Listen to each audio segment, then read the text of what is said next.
I'd like to share with you a moment of personal thought about Mary as a woman. Mary, the blessed woman among all women. She's a reference to all of us. I then invite you to think of a reference for you in your life as what characteristics define him or her. Well, there is a woman who embodies all the qualities that God has dreamt of for each of us, and that woman is Mary, Mary of Nazareth. All along her life, we learn of her qualities and come to see the traits of a unique personality.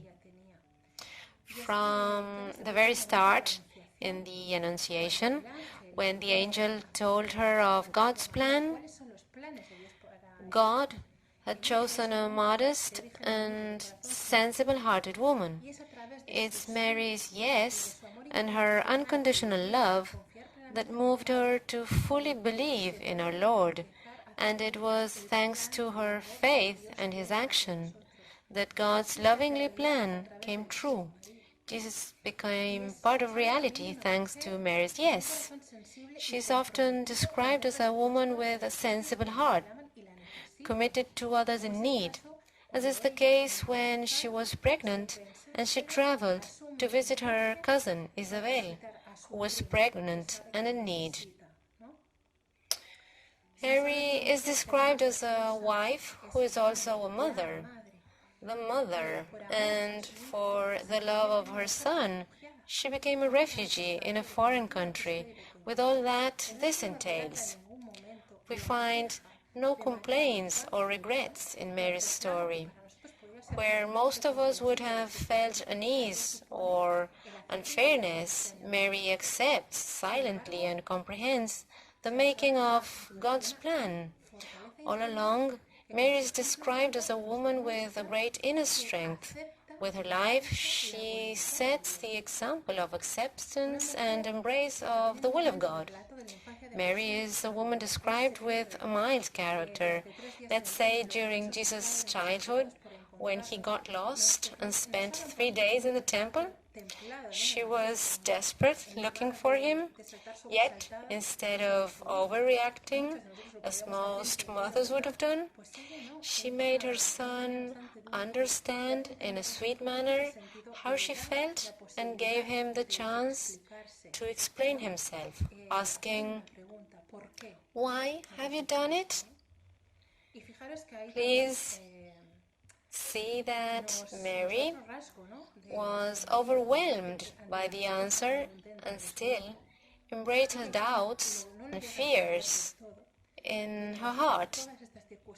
She is a thoughtful woman, a woman that looks for her inner silence, embracing things, living things, and thinking over things.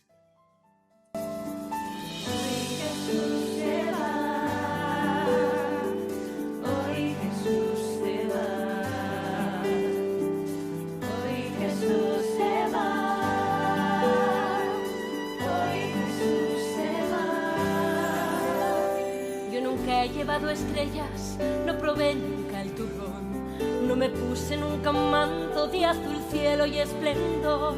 Con José mi carpintero fue muy pobre nuestro hogar, y aunque no faltaron risas, supimos que era llorar. Hoy Jesús se va. Mi bebé nació en un parque, nadie nos quiso acoger, y unos cuantos pordioseros nos llevaron de comer. Y llegó la policía y nos quiso exterminar. A este Egipto y sin papeles nos tuvimos que marchar. Y hoy Jesús se va, se marcha a la ciudad. Mil historias me suele contar de que el mundo ya empieza a cambiar. Las semillas de un gran sueño llevará. Mira que hay el soñar lejos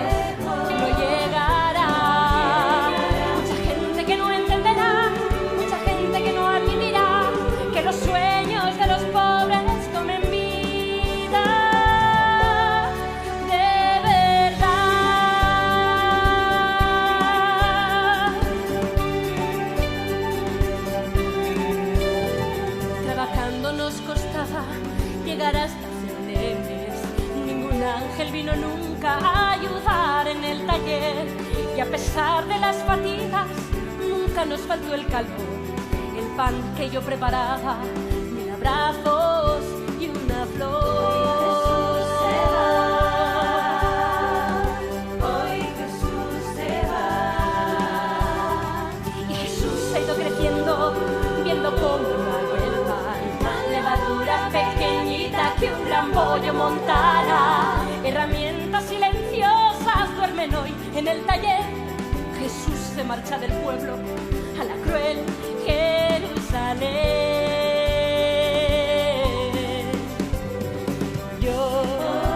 Jesús se va, se marcha a la ciudad. Mi historia me suele contar de que el mundo ya empieza a cambiar.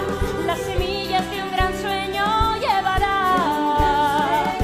Mira, que ayer soñar lejos no llegará. Mucha gente que no entenderá, mucha gente que no admitirá que los sueños de los pobres tomen vida de verdad.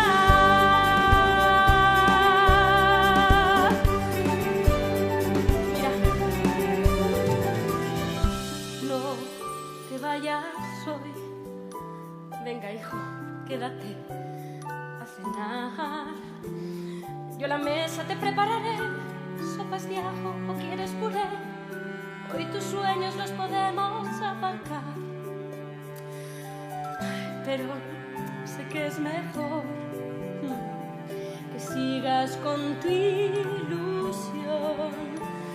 Hoy tus sueños los míos serán. Vete, hijo, y sigue tu plan.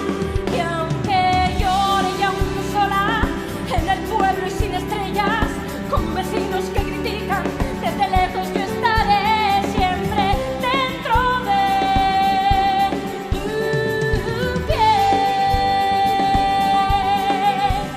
Y tus sueños serán míos, aunque me cueste entender.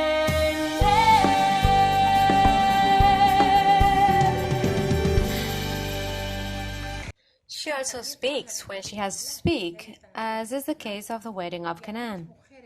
As a woman, she was into details and was the first to notice what was going on and that they were running out of wine.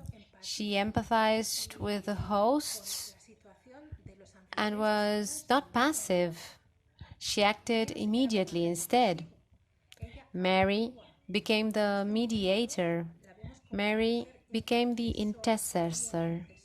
She went to Jesus and asked him to intervene, inviting him to provide a solution.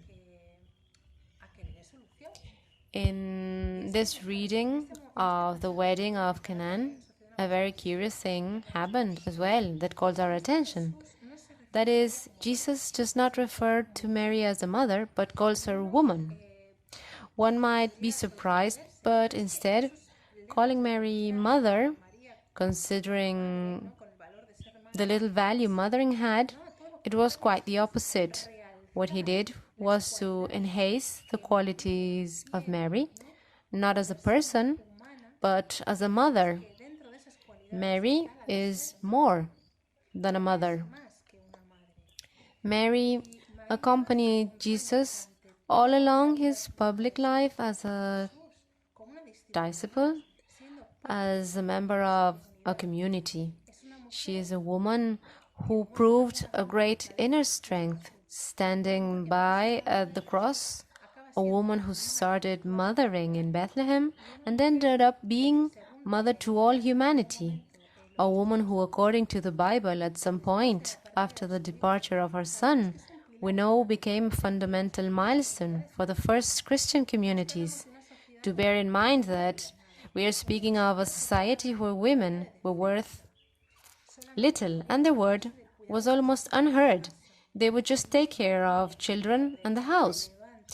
Mary plays an important part and is a great milestone of a church. Mary breaks free with the obedience imposed to women and acts fully free, becoming a fundamental milestone of the Church, an inspiring religious call in both men and women.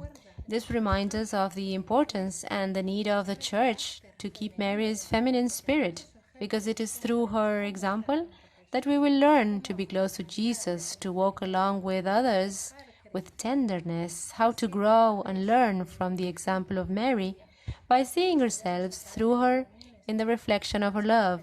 That's how we shall learn not just to listen to the word, but to make God's dream come true.